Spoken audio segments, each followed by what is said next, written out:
നമസ്കാരം. ശ്രീമദ് ഭാഗവതം മൂലം പ്രഭാഷണം ഭാഗം 174 174.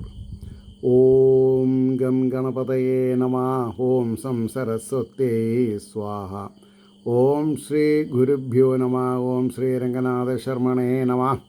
നാരായണ നാരായണ നാരായണ നാരായണ നാരായണ നാരായണ നാരായണ നാരായണ നാരായണ നാരായണ നാരായണ. ഓം ശ്രീകൃഷ്ണാർപ്പണമസ്തു. ഓം ശ്രീകൃഷ്ണായ പരമാത്മനേ നമഃ. ഓം ശ്രീകൃഷ്ണായ പരബ്രഹ്മണേ നമഃ. ഹരേ രാമ രാമ രാമ ഹരേ ഹരേ, ഹരേ കൃഷ്ണ കൃഷ്ണ കൃഷ്ണ ഹരേ ഹരേ. ശ്രീമദ് ഭാഗവതം മൂലം പ്രഭാഷണം ഭാഗം 174. ഇന്നലെ ദ്വിതീയ സ്കന്ധത്തിൽ 7-ാം അധ്യായത്തിൽ 5-ാമത്തെ ശ്ലോകം പറഞ്ഞ് അവസാനിപ്പിക്കുമ്പോൾ അബ്രപ്റ്റായിട്ട് നിർത്തേണ്ടി വന്നു. അപ്പോൾ അവിടെ പറഞ്ഞു നിർത്തിയത് സനൽകുമാരൻ, സനകൻ, സനന്ദൻ, സനൽ സുജാതൻ എന്ന 4 മഹർഷിമാർക്ക് കുമാരന്മാർ എന്ന് പേർ പറയുന്നു എന്ന് പറഞ്ഞിട്ടാണ് നിർത്തിയതെന്ന് എനിക്കറിയാം. ആ കുമാരസ്വരൂപനായ ഭഗവാൻ കഴിഞ്ഞ കൽപ്പത്തിൽ പ്രളയത്തിൽ മറിഞ്ഞുപോയ ആത്മതത്വത്തെ ഈ കൽപ്പത്തിൽ ശരിയായി ഉപദേശം ചെയ്തു സനൽകുമാരന്മാർ മുഖാന്തരം. ആ ഭഗവാന്റെ ഉപദേശ മാത്രത്തിൽ മുനികൾ ആ ആത്മതത്വത്തെ മനസ്സിൽ സാക്ഷാത്തായിട്ട് കണ്ടു. അവരവർ പഠിച്ചത് അവരവരുടെ ജീവിതത്തിലേക്ക് പകർത്താതെ കണ്ട ഒരു കാര്യം നടക്കില്ല. അതാണ് തേർഡ് പാർട്ടിനെ ഏൽപ്പിക്കാൻ പാടില്ല. നമ്മൾ തന്നെ ഒരു സെക്കൻഡ് പാർട്ടിയും വേണ്ട. അദ്വൈതമാണല്ലോ സ്ഥിതി. അപ്പം നമ്മൾ തന്നെ നമ്മുടെ ഉള്ളിലുള്ള ബ്രഹ്മചൈതന്യത്തിനെ ഇതര ക്ഷേത്രങ്ങളിൽ ക്ഷേത്രജ്ഞനായിട്ട് കണ്ടും കൊണ്ട് തൊഴണം. അപ്പോൾ അടുത്ത ശ്ലോകം ശ്രദ്ധിച്ചോളൂ. 6. ധർമ്മസ്യ ദക്ഷദുഹിതര്യജനിഷ്ഠ മൂർത്തിയാം നാരായണോ നരയിതി സ്വതപപ്രഭാവം ദൃഷ്ട്വാത്മനോ ഭഗവതോ നിയമാവലോപം ദേവ്യസ്ത്വനംഗപൃതനാഗടിതും നശേഗു. ധർമ്മസ്യ ദക്ഷദുഹിതര്യജനിഷ്ഠമൂർത്തിയാം നാരായണോ നരയിതി സ്വതപപ്രഭാവം ദൃഷ്ട്വാത്മനോ ഭഗവതോ നിയമാവലോപം ദേവ്യാസ്ത്വനംഗപൃതനാഗടിതും നശേഗു. ഇതിൻ്റെ വാക്കാർത്ഥം പറയുമ്പോൾ ദക്ഷപുത്രിയായ ധർമ്മഭാര്യയായ മൂർത്തിയിൽ തൻ്റെ തപസ്സിൻ്റെ പ്രഭാവത്തോടുകൂടിയ നാരായണനെയും നരനെന്ന പേരോടുകൂടെ ജനിച്ചു. നരനാരായണന്മാരായിട്ട് ജനിച്ചു. മന്മഥസേനകളായ ദേവിമാർ ഭഗവാനിൽ നിന്ന് ആത്മതുല്യകളെ കണ്ടിട്ട് വ്രതഭംഗത്തെ സാധിപ്പാനായി കൊണ്ട് ശക്തകളായില്ല, ശക്തി ഉണ്ടായില്ല. ഇനി അതിൻ്റെ ഭാവാർത്ഥം നോക്കിക്കോളൂ. ദക്ഷ പ്രജാപതിയുടെ പുത്രിയും ധർമ്മൻ്റെ പത്നിയുമായ മൂർത്തിദേവിയിൽ ഭഗവാൻ നരനെന്നും നാരായണനെന്നും പേരോടുകൂടി 2 രൂപമായി ജനിച്ചു. തപസ്സിൻ്റെ പ്രഭാവത്തെ പ്രകാശിപ്പിക്കുകയായിരുന്നു ആ അവതാരത്തിൻ്റെ ഉദ്ദേശം, പ്രയോജനം. ഭഗവാന്റെ തപസ്സിന് വിഘ്നത്തെ ജനിപ്പിക്കുവാനായി മന്മഥൻ്റെ ജയസാധനങ്ങളായ രംഭ മുതലായ അപ്സര സ്ത്രീകൾ ശ്രമിച്ചപ്പോൾ അവർക്ക് തുല്യകളായ അനേകം സ്ത്രീകളെ സ്വശരീരത്തിൽ നിന്ന് ജനിപ്പിച്ച് അവർക്ക് സമ്മാനിച്ചു. ആ ഭഗവാന്റെ തപോവിഘ്നം വരുത്തുവാൻ അവർക്ക് സാധിച്ചില്ല.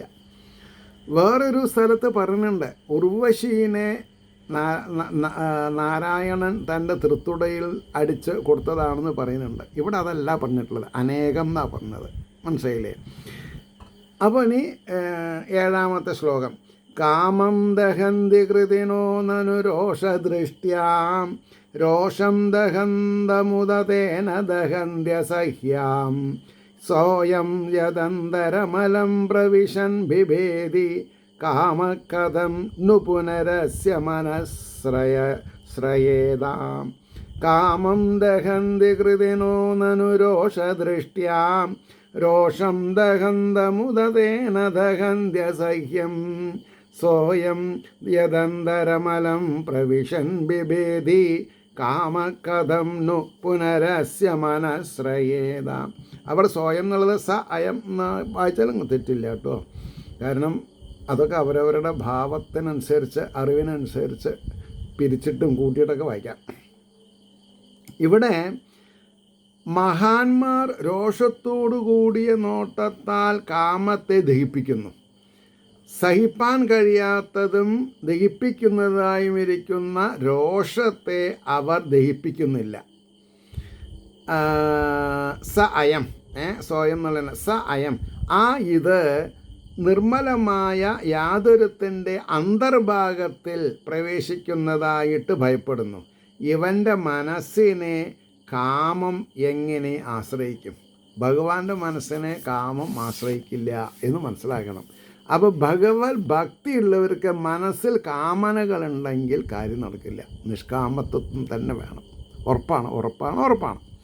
കാമത്തെ ജയിക്കുന്ന ക്രോധം കൂടെ യാതൊരുവനെ പ്രവേശിപ്പിക്കുന്നില്ലയോ, അവിടെ കാമം പ്രവേശിക്കയില്ലെന്ന് പറയേണ്ടതില്ലല്ലോ എന്ന് കോൺക്രീറ്റൈസ് ചെയ്യണം. ഹേ നാരദ, മഹാന്മാരായ ശ്രീരുദ്രൻ മുതലായവർ കോപത്തോടു കൂടിയ നോട്ടത്താൽ കാമവികാരത്തെ ജനിപ്പിക്കുന്ന മന്മഥനെ ദഹിപ്പിക്കുന്നു. എങ്കിലും അവരുടെ മനസ്സിനെ ദഹിപ്പിക്കുന്നതും സഹിപ്പാൻ കഴിയാത്തതുമായ ക്രോധത്തെ ദഹിപ്പിക്കുന്നവരല്ല. അതായത് ഇവിടെ പരമശിവൻ എന്നുള്ള കൺസെപ്റ്റിൽ അവർ ക്രോധം കൊണ്ട് മന്മഥനെ രുദ്രൻ മുതലായ കോപത്തോടു കൂടിയ നോട്ടത്താൽ കാമവികാരത്തെ ജനിപ്പിക്കുന്ന മന്മഥനെ ദഹിപ്പിച്ചു. അവരുടെ മനസ്സിനെ ദഹിപ്പിക്കുന്നതും സഹിപ്പാൻ കഴിയാത്തതുമായ ക്രോധത്തെ ദഹിപ്പിക്കുന്നവരല്ല. അത് വിഷ്ണുവിന് സാധിക്കുകയും ചെയ്യും. അപ്പോൾ പറഞ്ഞു, സമർത്ഥന്മാരായ രുദ്രാദികളാൽ കൂടെ ജയിപ്പാൻ കഴിയാത്തതായ ആ കോപം ഈ നരനാരായണ ഭഗവാന്റെ നിർമ്മലമായ മനസ്സിനെ പ്രവേശിപ്പാൻ ഭയപ്പെടുന്നു. അങ്ങനെ ഇരിക്കെ കോപത്തേക്കാൾ താണനിലയിലിരിക്കുന്ന കാമമെന്ന വൃത്തി ഈ ഭഗവാന്റെ മനസ്സിൽ എങ്ങനെ കടക്കില്ല. അതിനാൽ അപ്സര സ്ത്രീകൾക്ക് ജയിപ്പാൻ കഴിയാത്തതിൽ ആശ്ചര്യമില്ലെന്ന് മനസ്സിലാക്കണം. 8ാമത്തെ ശ്ലോകം. വിദ്ധസപ്തന്യുദിത പത്രിഭിരന്തിരാജ്ഞോ ബാലോ അഭിസന്നുപഗതസ്തപസേവനാനി തസ്മാ അദാധ്രുവഗതിം ഗൃണതേ പ്രസന്നോ ദിവ്യാസ്തു വന്തി മുനയോ യദുപര്യതസ്താത്. അപ്പം പറഞ്ഞു, സപത്നിയുടെ വാക്കുകളാകുന്ന ബാണങ്ങൾ, വാക്കുകളാകുന്ന ബാണങ്ങളാൽ രാജാവിൻ്റെ സമീപത്തിൽ വെച്ച് മുറിവേൽപ്പിക്കപ്പെട്ടവനായിട്ട്, ബാലനാണെങ്കിലും തപസ്സിനായിക്കൊണ്ട് വാനങ്ങളെ പ്രവേശിച്ചിട്ട് സ്തുതിക്കുന്നു.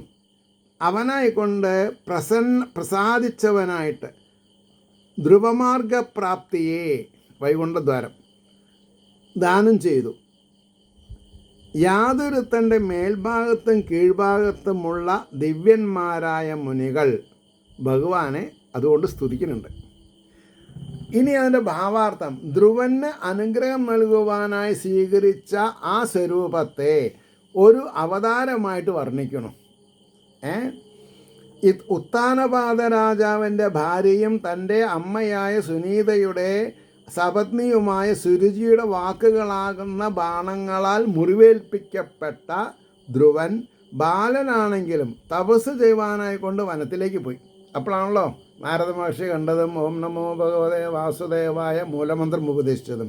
സ്വസ്ത്രം ചെയ്ത് ആ ധ്രുവൻ്റെ നേരെ പ്രസന്നനായ ഭഗവാൻ അവന് സ്ഥിരമായ സ്ഥാനത്തെ ധ്രുവപദത്തെ ദാനം ചെയ്തു. ആ സ്ഥാനത്തിൻ്റെ മേൽഭാഗത്തിരിക്കുന്ന ഭൃഗു മുതലായവരും താഴെ ഇരിക്കുന്ന സപ്തർഷികളും അവനെ സ്തുതിക്കുന്നു. ആരേനെ? ഭഗവാനെ സ്തുതിക്കുന്നു എന്നർത്ഥം. 9. യദ്ദേനമുത്പഥഗതം ദ്വിജവാക്യവ്രജവിപ്ലുഷ്ട പൗരുഷഭഗം നിരയേ പതന്തം ത്രാത്വാർത്ഥിതോ ജഗതി പുത്രപദം ചലേഭേ ദുഗ്ധാവസൂനി വസുധാ സകലാനിയേന യദ്ദേനമുത്പദഗതം ദ്വിജവാക്യവജ്രവിപ്ലുഷ്ടപൗരുഷഭഗം നിരയേ പതന്തം ത്രാത്വാർത്ഥിതോ ജഗതി പുത്രപദം ചലേഭേ ദുഗ്ധാവസൂനി വസുധാ സകലാനിയേനാം. മാർഗം തെറ്റി നടന്നവനും ബ്രാഹ്മണരുടെ വാക്യമാകുന്ന വജ്രത്താൽ നശിപ്പിക്കപ്പെട്ട പൗരുഷത്തോടും ഭാഗ്യത്തോടും കൂടിയവനും നരകത്തിൽ വീഴുവാൻ പോകുന്നവനുമായ വേനനെ രക്ഷിച്ചിട്ട് പ്രാർത്ഥിക്കപ്പെട്ടവനായിട്ട് പുത്രപദം എന്ന സ്ഥാനത്തെയും ലഭിച്ചു. യാതൊരുത്തനാൽ ലോകത്തിന് വേണ്ടി ധനങ്ങൾ ഭൂമി ദോഹനം ചെയ്യപ്പെട്ടു, അതായത് കറന്നെടുത്തു. അതായത് പൃഥുചരിതം, പൃഥു അവതാരത്തെ പറയുന്നു. വേനൻ എന്ന രാജാവ് സദാചാരത്തെ വെടിഞ്ഞ് ലോകത്തെ ഉപദ്രവിച്ചു തുടങ്ങി. അപ്പോൾ ബ്രാഹ്മണർ അവരുടെ ശാപവാക്യമാകുന്ന വജ്രായുധത്തെ ഉപയോഗിച്ചു. അതിനാൽ അദ്ദേഹത്തിൻ്റെ പരാക്രമവും ഭാഗ്യവും നശിച്ചു. ആരുടെ? വേനൻ്റെ. വേനരാജാവ് മരിച്ചു. ഇനി ലോകത്തെ രക്ഷിപ്പാനായി ഈ ഭഗവാൻ തന്നെ അവതരിക്കണമെന്നുള്ള പ്രാർത്ഥനയോടുകൂടെ മുനികൾ വേനശരീരത്തെ മഥനം ചെയ്തപ്പോൾ ആ മൃതശരീരത്തിൽ നിന്ന് ഭഗവാൻ പുറപ്പെട്ടു. മൃതശരീരത്തിൽ നിന്ന് നരകത്തിൽ വീഴാൻ പോകുന്ന പിതാവായ വേനരാജാവിന് സൽഗതിയെ നൽകി പുത്രൻ എന്നുള്ള ശബ്ദത്തിന് ഉദാഹരണമായി ഭവിച്ചു, ശ്രേഷ്ഠനായി ഭവിച്ചു. പൃഥുവെന്ന ആ ഭഗവാൻ ലോകത്തിൻ്റെ ക്ഷേമത്തിനായിട്ട് ഭൂമിയിൽ മറിഞ്ഞു കിടന്നിരുന്ന ധനദാനാദി ദ്രവ്യങ്ങളെ കറന്നെടുക്കുകയും ചെയ്തു. അതായത് ഭൂമിയുടെ ഉള്ളിൽ എല്ലാം ഉണ്ട്. അത് എപ്പോഴാണ് ശ്രവിക്കുക? അതിനാരാ ശ്രമിക്കണത്? അതിനനുസരിച്ച് ഇരിക്കും. മനസ്സിലായില്ലേ?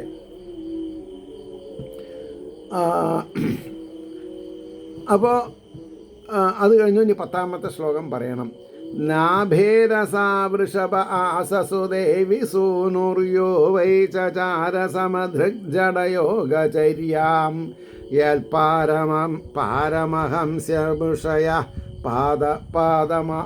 പദമാമനന്തി സ്വസ്ഥപ്രശാന്തകരണ പരിമുക്തസംഗാം. നാഭേരസാ വൃഷഭ ആസസുദേവി സൂനുര്യോ വൈ ചചാരസമധൃഗ്ജടയോഗചര്യാം യത്പാരമഹംസ്യമൃഷയ പദമാമനന്തി സ്വസ്ഥപ്രശാന്തകരണ പരിമുക്തസംഗാം. വേറൊരു കഥ പറയാണ്. ഇവൻ നാഭിയിൽ നിന്ന് സുദേവീപുത്രനായി ഋഷഭൻ എന്നു പേരുള്ളവനായിട്ട് ഭവിച്ചു. യാതൊരുത്തൻ സമഭാവനയോടുകൂടിയവനായി ആത്മാവിൽ തന്നെ ഇരിക്കുന്നവനും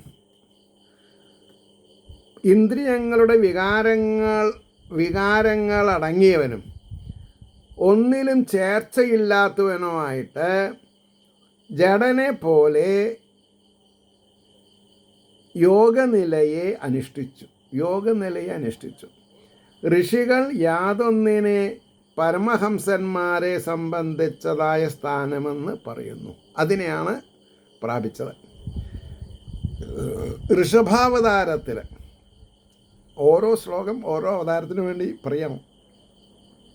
ഋഷഭാവതാരത്തെ പറയുന്നു. ഈ ഭഗവാൻ നാഭി എന്നു പേരായ രാജാവിൻ്റെ പത്നിയായ സുദേവിയിൽ ഋഷഭൻ എന്നു പേരോടുകൂടെ അവതരിച്ചു. എല്ലാറ്റിനെയും ബ്രഹ്മമായിട്ട് കാണുന്നവനും ബ്രഹ്മസ്വരൂപമായ ആത്മാവിൽ നിന്ന് തെറ്റാതിരിക്കുന്നവനും ഒന്നോടും ബന്ധമില്ലാതിരിക്കുന്നവനും ഇന്ദ്രിയങ്ങളെ അടക്കിയവനുമായിട്ട് ജഡനെ പോലെ യോഗനിലയിൽ തന്നെ ഇരിക്കുന്നു.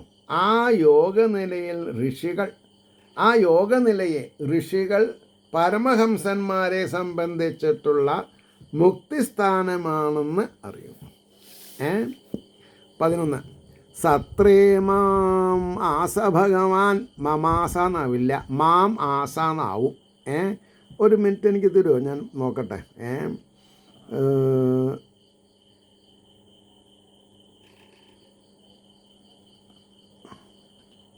അല്ല, മാം ആസാന, മമ ആസാന്നാണ്.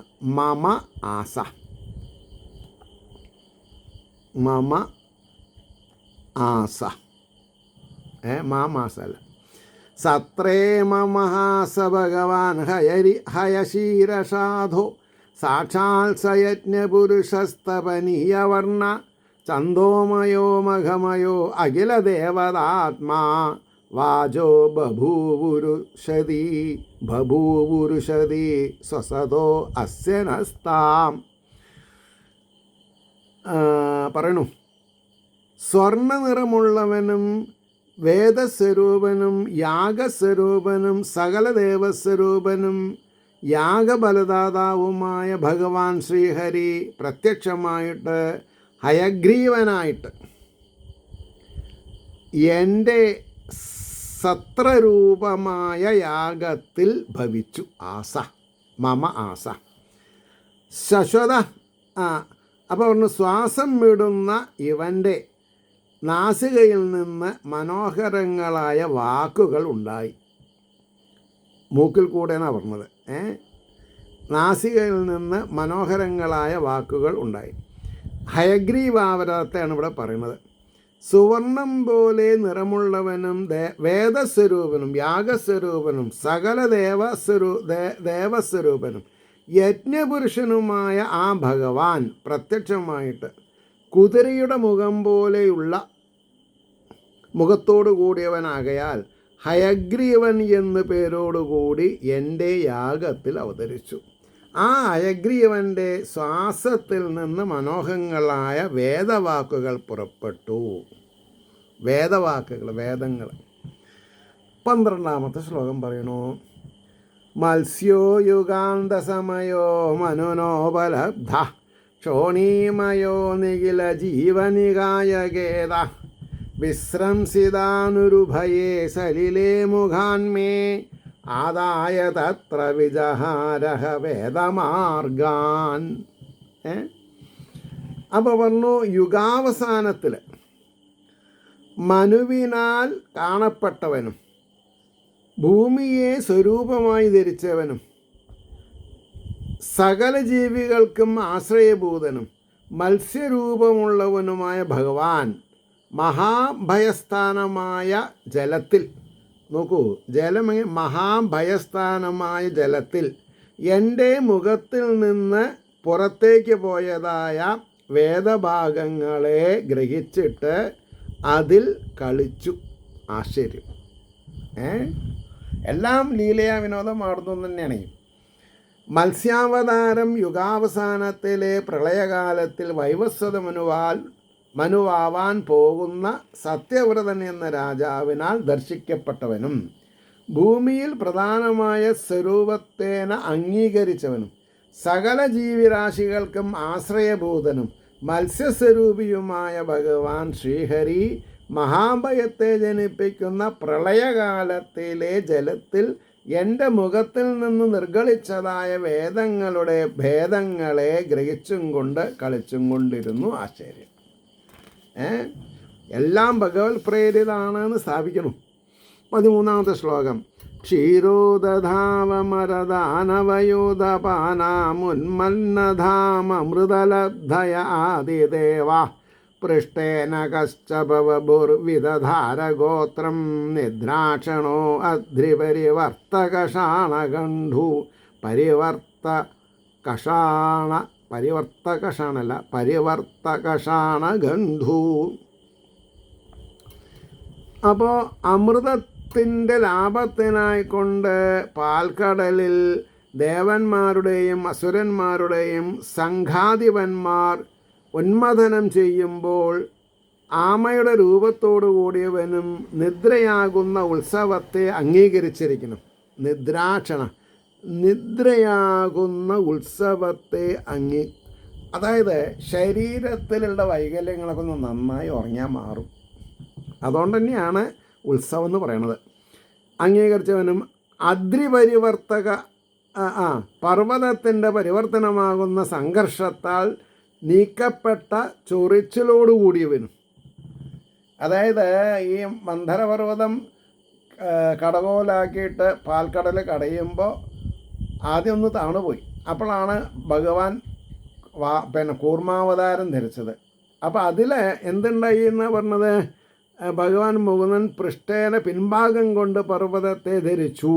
അപ്പോൾ അവന് പർവ്വതത്തിൻ്റെ പരിവർത്തനമാകുന്ന സംഘർഷത്താൽ നീക്കപ്പെട്ട ചൊറിച്ചിലോടുകൂടിയവനും ആദിദേവനുമായ ഭഗവാൻ മുകുന്ദൻ പിൻഭാഗം കൊണ്ട് പർവ്വതത്തെ ധരിച്ചു എന്നാണ് പറഞ്ഞത്. ഇനി അതിന് വിശേഷമായിട്ട് വാക്കാർത്ഥം പറയണം, ഭാവാർത്ഥം പറയണം. കൂർമാവതാരം ദേവന്മാരിലും അസുരന്മാരിലുമുള്ള ശ്രേഷ്ഠന്മാരൊരുമിച്ച് അമൃതത്തെ എടുപ്പാൻ വേണ്ടി പാൽക്കടലിനെ മഥനം ചെയ്യുമ്പോൾ ആമയുടെ സ്വരൂപത്തെ ധരിച്ചവനും നിദ്രാസമയത്തോടു കൂടിയവനും മന്ദരപർവ്വതത്തിൻ്റെ ചുറ്റലാകുന്ന ചൊറിച്ചിലിനാൽ ചൊറി നീങ്ങിയവനുമായ ആദിദേവൻ പൃഷ്ഠഭാഗങ്ങളെ കൊണ്ട് മന്ദരപർവ്വതത്തെ ധരിച്ചു. 14 ത്രൈവിഷ്ടപോരുഭയഹാസനൃസിംഹരൂപം കൃത്വാം ഭ്രമഭ്രുഗുഡിതം ശകരാളവക്ത്രം ദൈത്യേന്ദ്രമാശുഗതയാഭിപതന്തമാരാൻ ദൂരോ നിവാദ്യ വിദധാരനഖൈസ്ഫുരന്തം. ദേവന്മാരുടെ മഹാഭയത്തെ സംഹരിക്കുന്നവനായ അവൻ ചലിക്കുന്ന പുരുകങ്ങളെ കൊണ്ടും ദംശങ്ങളെ കൊണ്ടും ഭയങ്കരമായ മുഖത്തോടു കൂടിയ നരസിംഹരൂപത്തെ എടുത്തിട്ട് പ്രകാശിക്കുന്നവനും അസുരശ്രേഷ്ഠനും ഗതയോടുകൂടെ അടുത്തു. നേരിട്ട് വരുന്നവനുമായ അവനെ വേഗത്തിൽ തുടയിൽ വീഴ്ത്തിയിട്ട് നഖങ്ങൾ കൊണ്ട് പിളർന്നു മൂപ്പരുടെ ശത്രുവിനെ. അപ്പോൾ അതിൻ്റെ ഭാവാർത്ഥം, ദേവന്മാർക്കുണ്ടായ മഹാഭയത്തെ തീർക്കുന്ന ആ ഭഗവാൻ പരിഭ്രമിക്കുന്ന പുരികങ്ങളും ദംശകളും നിമിത്തം ഭയങ്കരമായ മുഖത്തോടു കൂടിയ നരസിംഹരൂപത്തെ സ്വീകരിച്ചിട്ട് കയ്യിൽ ഗദയും പിടിച്ച് തൻ്റെ നേർക്ക് പാഞ്ഞു വരുന്ന ഹിരണ്യകശിപുവിനെ ക്ഷണത്തിൽ തുടയിൽ കിടത്തിയിട്ട് നഖങ്ങൾ കൊണ്ട് പിളർന്നു. ഇനി 15-ാമത്തെ ശ്ലോകം. ഇന്ന് 3:30 മണിക്ക് 1.5 മണിക്കൂർ ക്ലാസ്, അത് കഴിഞ്ഞിട്ട് ശ്രീകൃഷ്ണ കഥാമൃതം, ഇപ്പോൾ ഭാഗവതം മൂലം പ്രഭാഷണം. അതാണ് അവസാനം ഒരു സുസ്തി, പിന്നെ ഒരു ക്ഷീണം ഉണ്ടാവും, സാരമില്ല. നാളെയും മറ്റന്നാളും 10 മണിക്കാണ്. അപ്പോൾ 10 മണിക്ക് തുടങ്ങിയാൽ 12 മണിക്ക് കഴിഞ്ഞാൽ ഊണ് കഴിച്ചിട്ട് സ്വല്പം റെസ്റ്റ് എടുക്കും. അപ്പോൾ പിന്നെ ശ്രീകൃഷ്ണ കഥാമൃതം ഇതും സൗകര്യമായിട്ട് പറയാം, മനസ്സിലായില്ലേ? അപ്പോൾ ഇവിടെ എന്താ 13-ാമത്തെ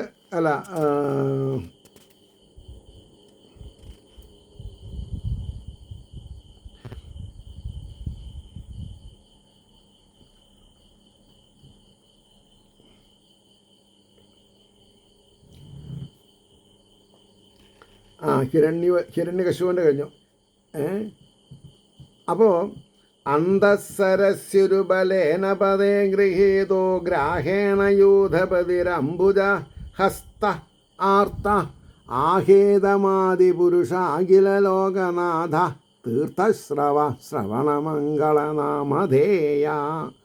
ഇവിടെ ഹൂഹു എന്ന ഗന്ധർവശ്രേഷ്ഠനായ മുതലയ്ക്കും പാണ്ഡ്യരാജാവായ ഇന്ദ്രദ്യുമ്നൻ എന്ന ആനയ്ക്കും മോക്ഷം കൊടുക്കുന്ന കാര്യമാണ് പറഞ്ഞത്. സരസിൻ്റെ അന്തർഭാഗത്തിൽ മഹത്തായ ബലത്തോടുകൂടിയ മുതലയാൽ കാലിൽ ഗ്രഹിക്കപ്പെട്ട ആനകളുടെ അധിപൻ, ദുഃഖിതനും കയ്യിൽ താമരപ്പൂവോടുകൂടിയവനുമായിട്ട്, അല്ലയോ ആദിയിലുള്ള പുരുഷ, സകല ലോകത്തിൻ്റെയും രക്ഷിതാവേ, പരിശുദ്ധമായ കീർത്തിയുള്ള ദേവ, ശ്രവണം കൊണ്ട് തന്നെ മംഗളത്തെ ഉണ്ടാക്കുന്ന നാമധേയത്തോടു കൂടിയവനെ എന്നിങ്ങനെ സ്തുതിച്ചു.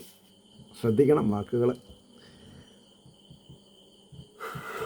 ഏറ്റവും ശക്തിയുള്ള മുതല കാലിൽ പിടിച്ച് സരസിൻ്റെ ഉള്ളിൽ വെച്ച് വലിക്കുമ്പോൾ ദുഃഖിച്ചവനും ആനക്കൂട്ടങ്ങളുടെ അധിപനുമായ ഗജശ്രേഷ്ഠൻ താമരപ്പൂവിനെ തുമ്പിക്കൈയിൽ പിടിച്ചുകൊണ്ട്, ഹേ ആദിപുരുഷ, സകല ലോകങ്ങൾക്കും നാഥ, പരിശുദ്ധമായ കീർത്തിയോടുകൂടിയവനെ എന്ന് കേട്ട മാത്രയിൽ മംഗളത്തെ കൊടുക്കുവാൻ തക്ക വൈഭവമുള്ള നാമത്തോടു കൂടിയവനെ എന്നിങ്ങനെയുള്ള വാക്കുകളെ കൊണ്ട് ഭഗവാനെ സ്തോത്രം ചെയ്ത് സന്തോഷിപ്പിച്ചു. അടുത്ത ശ്ലോകം 16. ശ്രുത്വാ ഹരിസ്തമരണാർത്ഥിനമപ്രമേയശ്ചക്രായുധപദകരാജഭുജാതിരൂഢ ചക്രേണ നക്രവദനം വിനിപാട്യ തസ്മാത് സന്മാധ അസ്തസ്ഥേ പ്രഗൃഹ്യ ഭഗവാൻ കൃപയോ ജഹാര.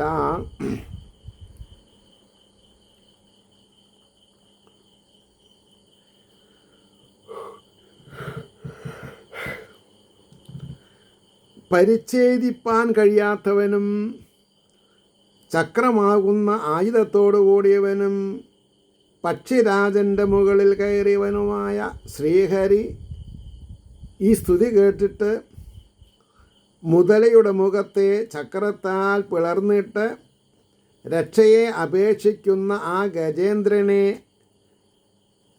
കയ്യിൽ പിടിച്ചിട്ട് ആ മുതലയിൽ നിന്ന് കരുണയോടുകൂടെ ഉയർത്തിവിട്ടു. മുതലേനെ കൊന്നു. ആരാലും പരിച്ഛേദിക്കപ്പെടുവാൻ കഴിയാത്ത മഹിമയോടുകൂടിയവനും ചക്രായുധനും ഗരുഡവാഹനവുമായ ശ്രീ ഭഗവാൻ മേൽപ്പറഞ്ഞ വിധം സ്തുതിക്കുന്നതിനെ കേട്ടിട്ട് ചക്രായുധം കൊണ്ട് മുതലയുടെ മുഖത്തെ പിളർന്നിട്ട് രക്ഷിക്കണമെന്ന് അപേക്ഷിച്ചുകൊണ്ട് നിൽക്കുന്ന ആ ഗജേന്ദ്രൻ്റെ തുമ്പിക്കൈയിൽ പിടിച്ച് മുതലയുടെ മുഖത്തിൽ നിന്ന് കരുണയോടെ പരിപാലിച്ചു. ആ അവതാരത്തിന് ഹരി എന്ന് പേർ കൽപ്പിക്കപ്പെട്ടിരിക്കുന്നു. അവിടെ നിർത്താം. 17-ാമത്തെ ശ്ലോകം അടുത്ത ദിവസം പറയാം. ഏവർക്കും ശ്രീഹരിയുടെ അനുഗ്രഹാശസ്സുകൾ നിർലോഭമുണ്ടാവട്ടെ എന്ന് പ്രാർത്ഥിച്ചുകൊണ്ട് ലോകാ സമസ്ത സുഖിനോ ഭവന്തു.